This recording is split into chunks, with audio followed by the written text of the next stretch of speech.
Okey, hai, Assalamualaikum. So, bersama saya Ain lagi. Okey, hari ni kita tengok projek mana. Tadi korang dah tengok hari ni banyak gila yang buat projek landed kan. So, hari ni kita bawa korang dekat Bandar Melaka juga. So, landed semi-D single story. So, dia ada 2 tair, minimum 38 kali 87. Okey, jom. Okay. So, yang korang nak tahu tak, sini yang bestnya, dia punya lokasi dia sangat seronok lah. Lokasi dia senang korang nak access juga dekat mana-mana. Sebab dia berdekatan dengan tempat juga. Okey, jadi korang akan dapat dia punya tiles. Okey, so, nanti kita masuk dalam.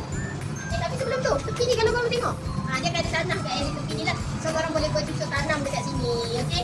So kat sini of course mesti ada tanah. So kita masuk dalam. Okay, masuk dalam, dia punya rumah, banyak udara, banyak cahaya design dia. Lepas tu dia punya tiles dia besar pun dari dulu. So kalau korang tengok dia ada seletor lah. Kalau korang ambil sini, kat sini korang boleh nampak lah kawasan tepi ni tanah sampai korang dapat tepi ni. Kat sini tepi ni, selain waktu korang tahu korang boleh buat dining area. Kalau korang nak lepas tengok sambil makan, sambil orang kata tengok pemandangan. Tapi kalau korang tak suka boleh makan kat dapur. Okey, jom kita tengok bilik pertama. Okey, bilik pertama besar. Ini dia ada dekat juga. And then of course dia ada toilet. So dia lebih privacy untuk bilik pertama. So orang boleh tengok bilik pertama toilet dia cantik. Okey, jadi kita bilik kedua. Okey, so bilik kedua dia kalau korang tengok besar. Sama juga besar. Boleh tak kata bilik ni. Korang dah tengok bilik anak-anak pun boleh juga. Okey, jom. Bilik ketiga. Bilik ketiga.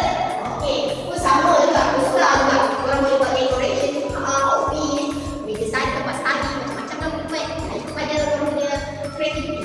Okey, jom bilik terakhir kita lompat. Itu besar. Selalu lompat bilik kan macam bilik terakhir kecil, tapi bilik besar. So untuk sama dekat sini, itu sama juga dan tingkap juga. Okey, of course dia ada toilet. Toilet dia pun boleh tahan besar juga. Okay. So, dia ada yang biasa dekat sini, dia ada 2 kitchen tau, 2 dapur. Itu dapur basah dengan dapur kering. So, kalau korang boleh tengok ni, ini kawasan dia dapur, okey. Dapur dia memang luas, kalau korang nak boleh lari kat sini pun boleh. Okey. Jadi kita tengok dekat belakang ada dapur kering. Okey, ni dapur kering kan?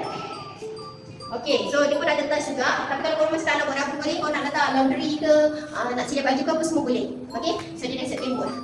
So belakang dia akan ada 10 kaki, tepi dia 10 kaki. So memang sangat cantik. Kalau korang suka tempat-tempat dekat sini semi-D yang tempat untuk ketenangan, korang pilih taman ni sebab taman ni sangat sesuai. So kepada siapa-siapa yang berminat dekat kawasan ni, nak akses dengan semua tempat, korang boleh contact saya akan tinggalkan nombor. Okey, jumpa lagi untuk next video. Okey, bye bye. Assalamualaikum.